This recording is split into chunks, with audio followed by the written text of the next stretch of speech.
pour moi, ce printemps arabe est emblématique de quelque chose. Dans le long terme, le très long terme, je suis optimiste. Pourquoi? Parce qu'on ne va pas contre l'esprit, on ne va pas contre la nature humaine indéfiniment, on ne peut pas.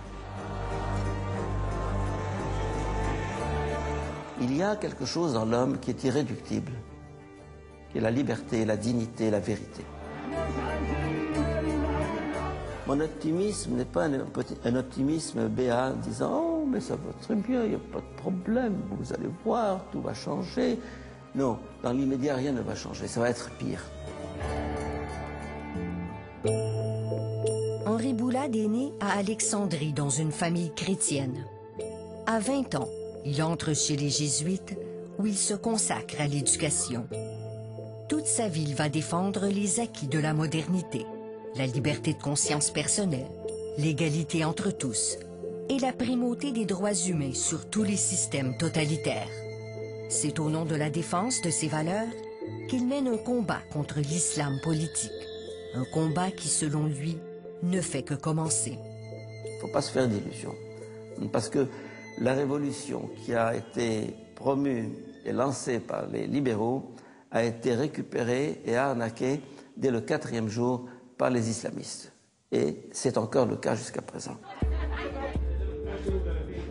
Un an après la Révolution, les islamistes triomphaient lors de la première phase des élections législatives. Le Parti des Frères musulmans récoltait plus de 36% des suffrages, talonné par les fondamentalistes salafistes qui en obtenaient 25.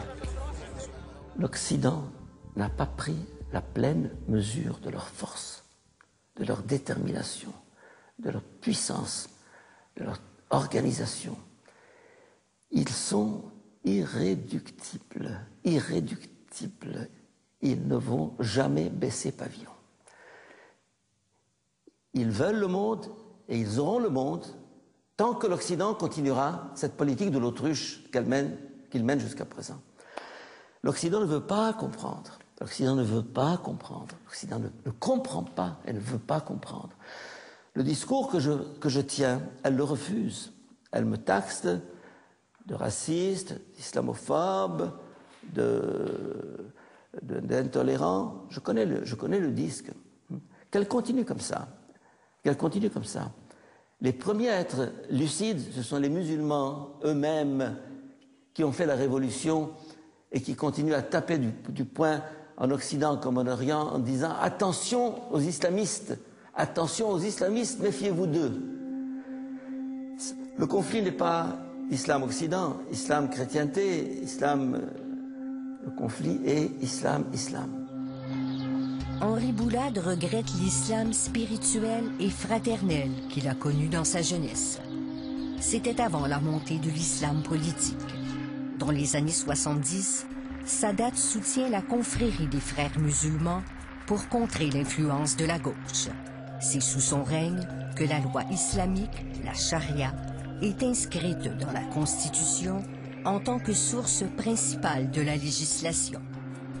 Plus tard, l'ancien président Moubarak octroie aux salafistes, les tenants d'un islam pur et dur, pas moins de 6 chaînes de télévision pour contrer l'influence des frères musulmans.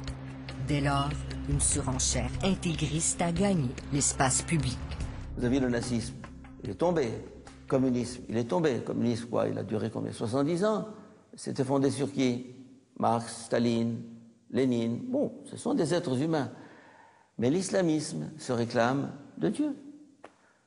Une révélation. Il est beaucoup plus fort, beaucoup plus dangereux, beaucoup plus pernicieux, manié par des analphabètes, des obscurantistes, des types qui...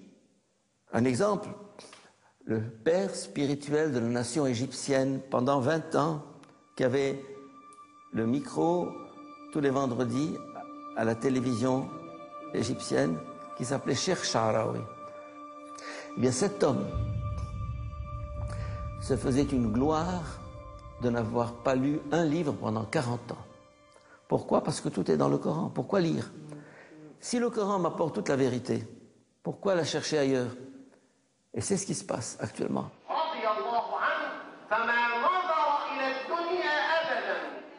changer les mentalités de tout le monde arabe, de tout le monde arabo-musulman, instaurer un type d'enseignement et d'éducation différent,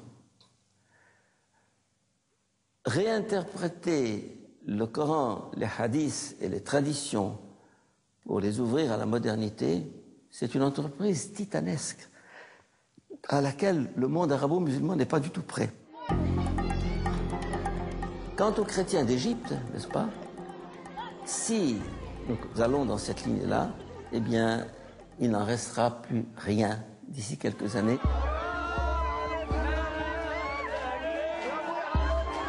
Depuis la révolution égyptienne, les chrétiens coptes ont été la cible d'un nombre important d'attaques qui ont semé la consternation et le désarroi.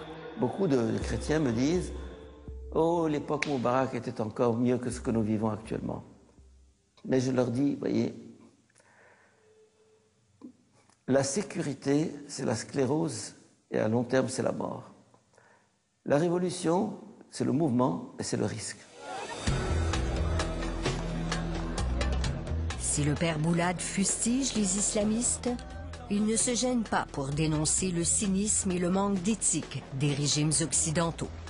Ce qui intéresse l'Occident, c'est leurs intérêts économiques et politico-stratégiques. Un point, c'est tout. C'est triste à dire, mais à force d'analyser les situations ici et ou ailleurs, je me suis rendu compte que tout est pourri. Le pouvoir est pourri, partout. Cette matière grise, eh bien, pour faire du business, pour faire du fric, investissez-la dans un monde meilleur, un nouvel ordre mondial, qu'il est impératif de construire. Mais la devise de ma vie, changer le monde. En toute innocence, en toute naïveté, en toute... je veux changer le monde. J'ai même un petit film à Internet, Change the World, Henri Boulad, vous verrez un peu, je raconte ma vie. Changer le monde. J'y crois. Je viens de franchir le cap de mes 80 ans. Et dans les 40 années qui me restent à vivre encore, eh bien, j'ai encore des projets énormes. Je crois que la force de l'esprit sera un jour plus forte que tous ces courants-là. Mais, vous savez, Napoléon, au terme de sa vie, a cette phrase. Je crois que c'est dans ses mémoires de Sainte-Hélène. Il y a deux forces qui se disputent le monde, l'esprit et le glaive. L'esprit et le glaive. Mais la plus puissante des deux, c'est l'esprit. Que Napoléon, qui a manié le glaive toute sa vie, qui a été de bataille en carnage à travers toute l'Europe, jusqu'en Égypte, ait dit cette phrase signifie que cet homme, qui était quand même un génie, a compris qu'il y avait une puissance plus forte que celle des armes et des armées. La pensée, la vie, l'esprit, c'est ça qui mène le monde. Les idées mènent le monde. Vous avez le monstre communisme qui s'est effondré. Vous avez Rome d'autrefois qui s'est effondré. Vous avez tous les empires qui se sont effondrés. Vous avez l'empire Moubarak qui s'est effondré. Et vous avez lentement, force de la vérité, la charité, la justice, qui lentement fait son chemin. C'est pour ça que je suis optimiste, mais un optimisme qui est un pessimisme surmonté. Les libéraux dont nous parlions tout à l'heure, qui sont si démunis, si fragiles, c'est eux qui ont l'avenir avec eux, parce qu'ils ont l'esprit avec eux.